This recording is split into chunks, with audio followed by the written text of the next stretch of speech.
சாப்பிடு. என்ன பார்த்து கொண்டிருக்கிறாய்? உனக்கு பிடித்த நெய் பொங்கல்.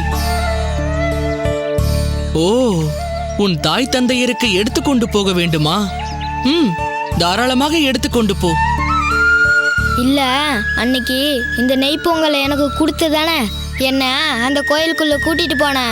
அதனால தானே உனக்கு என்னெல்லாம் கஷ்டம் வந்துருச்சு. கஷ்டமா? எனக்கு என்ன கஷ்டம்? இதனால் நான் ஒன்றை நன்றாக தெரிந்து கொண்டேன். நாம் வசிக்கும் ஊரில் உள்ள கோயிலுக்கு நாம் போகக்கூடாதென்றால் அது எத்தனை மன உளைச்சலை தரும்.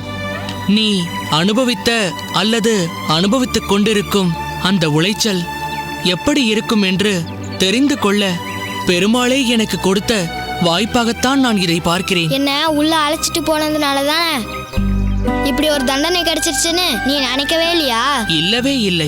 ஆனா உங்களை கோயிலுக்குள்ள நுழைய கூடாதுன்னு என்னைக்கு சொன்னாங்களோ அன்னையில இருந்து நான் கோயில் பக்கமே போறதில்ல. வீதி உலா வரப்ப கூட பெருமாளை நான் பார்க்கறதே இல்லை. எனக்கு பெருமாள் மேல ரொம்ப கோவம். ஏன்? பின்ன பெருமாள் மேல இவ்வளோ பக்தி இருக்கிற உன்னையும் உங்க அப்பா அம்மாவையும் அந்த பெருமாள் காப்பாற்ற வேணாமா? உங்களுக்கு தண்டனை கொடுத்த அந்த பஞ்சாயத்து தலைவரை பெருமாள் சும்மா விடலாமா? அன்னைக்கே அவருக்கு தண்டனை கொடுத்துருக்கணும்ல. வீரா, அப்படி நினைக்க கூடாது. நான் சொன்னதை நீ சரிவர புரிந்து கொள்ளவில்லை. இவையெல்லாம் நடக்க வேண்டும் என்பதுதான் பெருமாளின் விருப்பம். நான் இதை ஏத்துக்க மாட்டேன். இப்படி கூட இறைவன் விருப்பப்படுவானா என்ன? நன்றாக யோசித்துப் பார் வீரா. அன்று நான் உன்னை கோயிலுக்குள்ளே கூட்டிச் சென்றதை யாரோ ஒருவர் மட்டும் பார்த்து அதை பெரிதுபடுத்தாமல் அப்படியே விட்டிருந்தார் என்றால் இது ஊர் முழுவதும் தெரிந்திருக்குமா? பஞ்சாயத்து கூடியிருக்குமா? பஞ்சாயத்து கூடியதால் தானே அங்கிருந்த பல பேர் என் தந்தை பேசியதையும் நான் பேசியதையும் கேட்க நேர்ந்தது.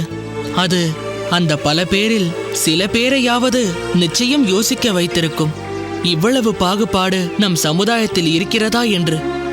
நம் உடலில் இருக்கும் உறுப்புகள் இயங்கிக் கொண்டிருப்பதை ஒவ்வொரு நொடியும் நாம் உணர்ந்து கொண்டேவா இருக்கிறோம்? இல்லையே. உதாரணத்திற்கு, சுண்டு விரலில் காயம் ஏற்பட்டால் மட்டுமே சுண்டு விரல் இருப்பதையும் அது சரிவர இயங்காததால் வரும் பிரச்சனையையும் உணர்கிறோம். அப்படிதான் இது. மக்கள் தங்களை சுற்றி நடக்கும் அவலங்களை பற்றி உணர்வே இல்லாதவராக ஏதோ எல்லாம் சரிவர நடப்பதாகவே நினைத்து கொண்டிருப்பார்கள்.